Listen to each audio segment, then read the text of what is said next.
Good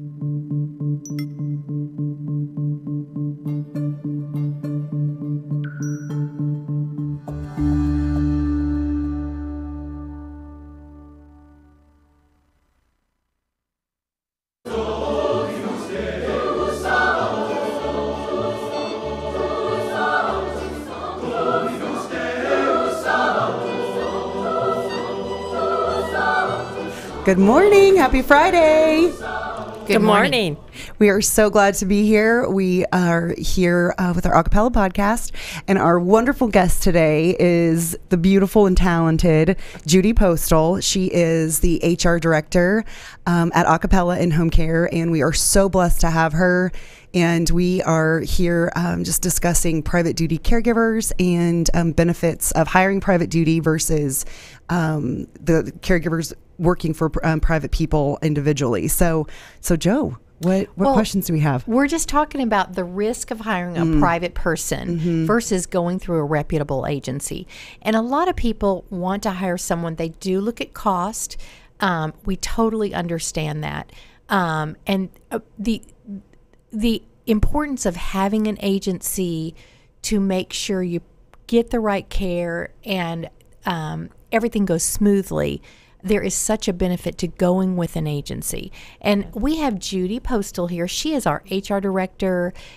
You've been in HR. You're a registered nurse, but you've been in HR for many years. And so we're just going to get right to it. I know people say, well, if I hire my own person, it's going to cost me so much less. There have been horror stories about people going to Craigslist or bulletin boards at a coffee shop, and they wind up losing thousands of dollars. The private caregiver steals or talks the patient into being put on their will. I mean, there have been horrible stories. It's that theft and exploitation. So tell the audience just how important your role is and why the benefit of going with an agency. Number one, the benefit of going with the agency is that we're really their safety net. And by that I mean we check out everyone. We do background checks. We check to make sure that they've never been in jail or abused of caring for someone, because they can put on their application they've never had anything, and we do the background check and they have. So that's the first most important thing, because when a person hires someone off the street, so to speak, they really aren't going through that. And we all know that reference checks are only as good as the person giving them. So they can go to their best friend and say there's somebody, and they may not be that way, and it may not be referable. So we go through so many more checks and balances than the individual person can. And I think we become more skilled on picking up certain mannerisms and features through an interview by doing it every day, that it's easy to fall in love with someone who's really sweet, but they may not be sweet. They're very skilled on how to interview, but it may not be the right person. Well, and we've been in business for 13 years now, and my philosophy, I guess my old mission statement was, if she looks like Mary Poppins and acts like Mary Poppins, don't hire her, because they're just too good to be true. Right. But I know the risks of hiring independent caregivers. There's the financial risk that we talked about. There's a health risk. If that private person gets sick, what is the patient going to do? They've got to have somebody with them. So we're that safety net. We're that backup. If one of our caregivers gets sick, and people do get sick or their children get sick, we have a backup in place. And that backup may not know the exact ins and outs, but we do have a care plan they follow. And we will direct them on what they need to do and work with the family and work with the patient. There's also the liability risk. That's a big one. It is. If something were to happen, and one thing with Acappella, we have never had a liability claim in 13 years because we do screen so extensively. We want the very best of the best out there. But the liability claim, if the caregiver got injured or the caregiver said patient made sexual advances, people have dementia or whatever, the family is responsible. And with an agency, we step in and we do that background work that's so important to make sure that's a good transition. I think another point there, Joe, I'd like to make too is we make sure that our caregivers definitely have their current immunizations and their current CPR so that they can administer care and not be a risk to the patient, because we do not want to bring something in. So we're very prudent on keeping on top of that and making sure our employees have that they're healthy before we put them in with a client. I know it's a standard, like a TB. They've got to make sure they've got their TB test. And, there was that school in Ennis, it was in South Dallas, that 30-something people wound up positive for TB. Correct. So what is the state guideline on TB? And the state guideline is that you would get an immunization every year. And we have a system in our company, Acappella, where we can pull up those reports monthly, and we know those people who need to get the new ones, get a new immunization. And for those people who have tested positive for whatever reason, they may be a carrier, but they're not someone that would give the disease, they get chest x-rays. And a chest x-ray is valid for 5 years. So we have those two safety checks, both the skin test and also the chest x-ray. So, some of the things that when a family is hiring a caregiver, there are questions that they ask. And, one thing that we do at Acappella, we have our dog, our sweet dog Daisy, walks around the office, and talk about that with pets and home care, a little bit about that. It depends actually on, you'll ask them. First, you have to prod. Are you afraid of pets or anything? Oh, no. What would you do if this dog come up to you? Oh, I'd probably turn my back and run. Well, we have to go through a lot of you wouldn't even think that, but how do you approach this dog? And how much time do you take to get the animal used to you? And so we can tell that some of them will just say, no, that's not going to work, it's not going to work. Well, that won't work for us either, because the pet is so much a part of this family that the caregiver has to feel careful or comfortable taking care of the patient. And sometimes the pet, they may be asked to walk the dog. Or empty the litter box. And things like that. So that's something they can tell you, but we kind of know the questions to ask to continue to prod to get down to, are they really scared to death of a dog, or are they going to be okay? Well, all the tests, like when we're going back to the immunizations and all of those things, agencies, we are under such strict laws to ensure our compliance on so many different levels, not including the TB testing and the CPR, and making sure everybody is up to date on all of those things, including if they have a CNA license, their LVN license, or RN license.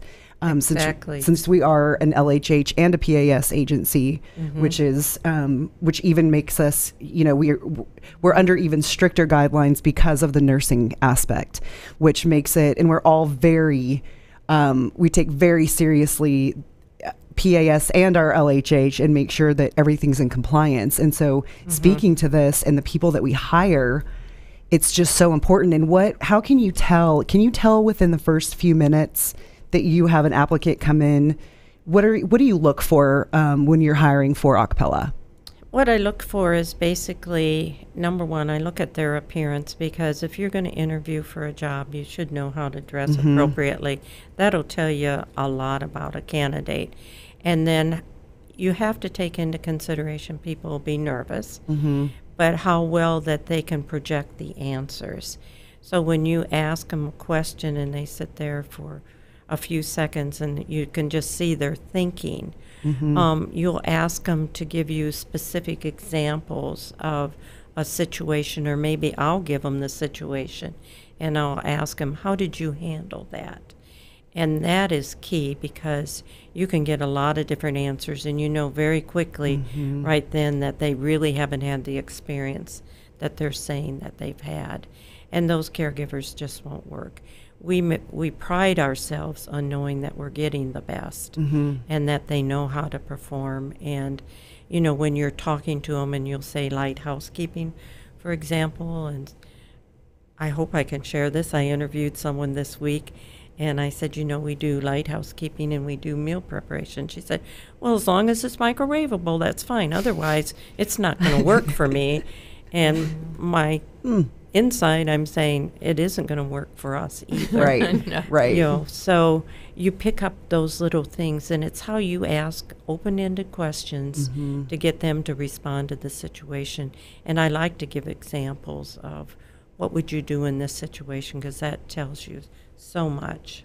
Well, and you know, when hiring a caregiver for a loved one, you know, there's certain things families don't think about. They see that initial, oh, she's so cute, and oh, she brought flowers to mom or brought her some chocolates. But you want to find out, are they going to be dependable? Do they have any vacations coming up or surgeries scheduled? Do they like animals? Do they smoke? How do they work with dementia patients? Let's say the patient has dementia, and how did they handle the patient if the patient is in one of those moods? They're very upset or angry or combative. So it's important they do have that experience. And with us, we do that background work, you know, just making sure they've got the experience. And we had a caregiver whose husband smoked. We get a lot of complaints about people smelling like smoke. So unfortunately, if somebody comes in on an interview and they smell like smoke, or they go out for a smoke break during orientation, we're like, oh, that's a big red flag. And we had a wonderful nurse who did a wonderful job. She was not a smoker, but her husband smoked. And so the cigarette smell was in her wig and her clothes, and the family could smell it and didn't want her back. She was very upset, felt like she did a great job, but we are guests in their home. And that's what I just have to reiterate with these staff members, caregivers. We are guests in someone's home. Where in the hospital or a nursing home, they're not put under a microscope like they are in a private home. And so we do have to be strict.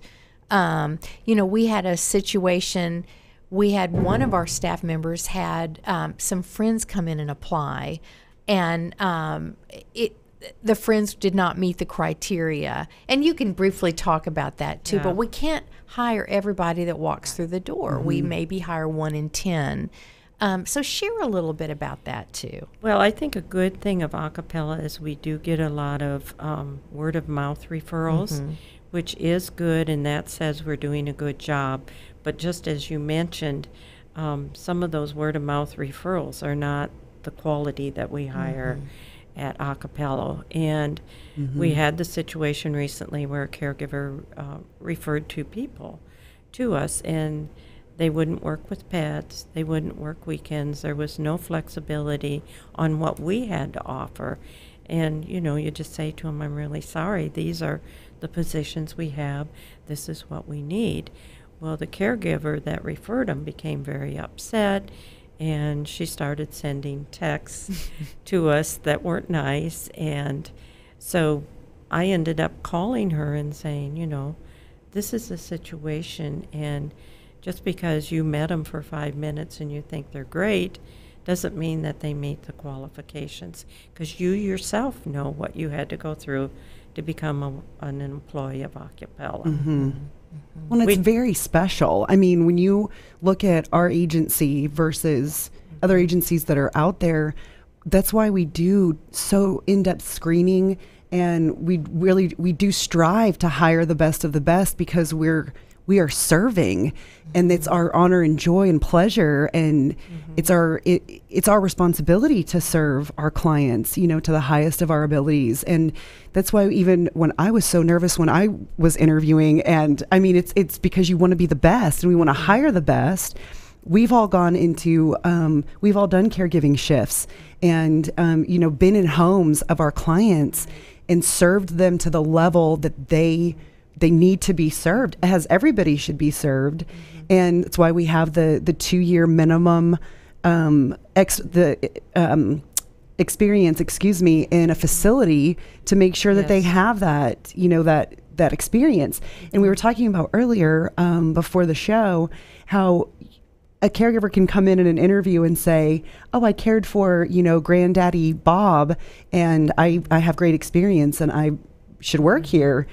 That doesn't always translate into wanting to care at that level for other people's family members. And that seems to be a pretty standard pat answer in this business when you start to say how much experience, and especially when you tell them that you have to have 2 years. Well, I took care of my mom or my grandma, and we don't know that. And so we require that. And also the other thing that amazes me, and that just speaks to our high standards that we have at our company, is when we bring people in and we ask them for the required immunization and the testing that we go through, they don't have it. And you're thinking, they're working at another agency too, and they don't have this required information. So that speaks very highly of Acappella standards, that we're not going to let those things slip by because we have other clients' lives at stake, and we want to make sure we're providing the best. Absolutely. Well, and that leads to, there are a lot of private duty agencies, PAS services, personal assistance service. Everybody thinks it's so easy and they can make this money, and it's the senior population's growing, but you want to make sure, if you're a consumer finding care for a loved one, do ask the right questions. Make sure those background checks are done. Make sure those references are done. You can even ask for a former client to give some information. But it's so important to have somebody in your home. You've got to do your right homework. We do drug screening. A lot of our competitors don't. It's not a state requirement. But we also take care of a lot of hospice patients that are on morphine or lorazepam. Or so for me, I am more comfortable making sure that everybody has drug screening done. And there have been outstanding employees that fail their drug test, and we can't hire them. So that's another safety net that we have. That's a good point, Jo. Yeah. It really is. And just 2 weeks ago, we were in orientation, and I always tell them when it's time to go to the restroom, we're going to do the drug testing. And it wasn't 5 minutes after that, I had 2 girls get up and leave and said they had an emergency, and they never came back. And in my heart, I know it was because of probably some drugs they were worried that was going to come back and to show them. But the other thing is the employer or the private person that hires without the agency is at risk for financial things. If the caregiver stops working for them and apply for unemployment and has never paid taxes, that can come back on the employer, which can be a significant amount of money that they're liable for. And you and I were talking about the stealing and theft, how important that is, that if someone is accused of stealing or taking something, that we do an investigation immediately, and we require the family to report it to the police. And usually with helping with the investigation, we usually end up finding the object, because it can be a person who has dementia, Alzheimer's, and that is so real to me. My own mother had Alzheimer's, and we ended up with a caregiver to keep her in her home environment. And she'd always tell me that the little girl across the street was coming over to her house and stealing things, and that my mom had coins and they disappeared, and my mom never had coins. But, she insisted that things were being stolen. So that's something else. We safeguard that client because we have liability insurance for things like that. We help with the investigation, and we have reporting that we have to do. And the other thing we teach in orientation is to look out for abuse, exploitation, things like that. And one of the things I emphasize in training is if anyone comes in and asks you to be a witness on a document, you say no. If they insist, you call Acappella immediately. And that's another benefit to a client is we're available 24/7. A lot of companies, you go to an answering machine. We have a live voice all the time on that phone. And so that's a comfort to our caregivers, but it's also a comfort to our clients because they know they can get someone immediately. And we also have a nurse on call around the clock. So there's always a nurse, an RN available if there's a question, or sometimes things get confusing. But we're just a phone call away. Yeah. So how could you, I know you've done HR for a long time and worked in healthcare. As you're pretty new with us. Yes, You've been with us for a couple months, and you're just doing a bang-up job, outstanding job. How do you see that Acappella is different? Well, first of all, they're a loving, caring, God-fearing company. And when you walk into an environment like that, you know you belong. And our interviewees see that when they come in. So that makes Acappella different. And I met a marketing person at a job fair, and she was talking about Acappella, and I just said, I want to go to work for that company. I really want to go to work for that company. And I applied, and when the owner called me, I knew it was a God thing, and I was so excited. And it's a pleasure to work there. It's not going to work every day. It's a pleasure. Everyone gets along. On my interview, Joe said we don't have a lot of gossiping. And I just mentioned that to my assistant this morning. I said, this is the least or none that I ever see. We don't have that water fountain gossips, which you spend 90% of your time controlling. So what I'm saying is that gives us more time to be better at our jobs and do it. But I'm proud to be a Acappella. Thank you. Really and we do. Me too. We do. Thank you. Me too. But we do a good job too. When I was a hospice nurse, I had a group of patients, like 15 patients in the East Dallas area. And one thing I loved about that company, they knew that we were out. I kind of felt like we were off on an island somewhere, because you really are by yourself. And we have to put ourselves in our staff in the field's shoes. They're isolated. They're by themselves. And we just need to make them feel empowered and important and special. And so we do things to really encourage our field staff. And Judy, I know you've got some great ideas going forward of things to do to really help them feel connected, because we want them, they are a part of the team, and we're all over the place, but we really try to stay united and put the patient's best interest at heart. That's very true. And I think another good thing about what we do is our client care managers build up a great relationship with the patient and the family before we ever put anyone out into the field. And if the client wants to meet the caregiver ahead of time, then we make sure that happens.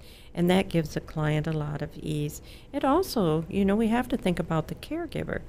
They don't know what type of environment they're going to go into. So you have to prepare them also, especially if they are new, only a couple years. They may have only been with one case for those 2 years because they were more of a companion or whatever. But this way we give reassurance to them and also the client. Well, and that's where I always reiterate to families when we meet them. Like I said, we are guests in their home. So with a private caregiver, you hire somebody. What if day 2? Great, it's just not going to work. They butt heads. With using an agency, what I say, you're not going to become lifelong friends with every person you meet. And that little elderly person is going to be with the same person sometimes 12 hours a day. So you want to make sure it's a personality fit. With us, if it doesn't work with Susie, then you know what?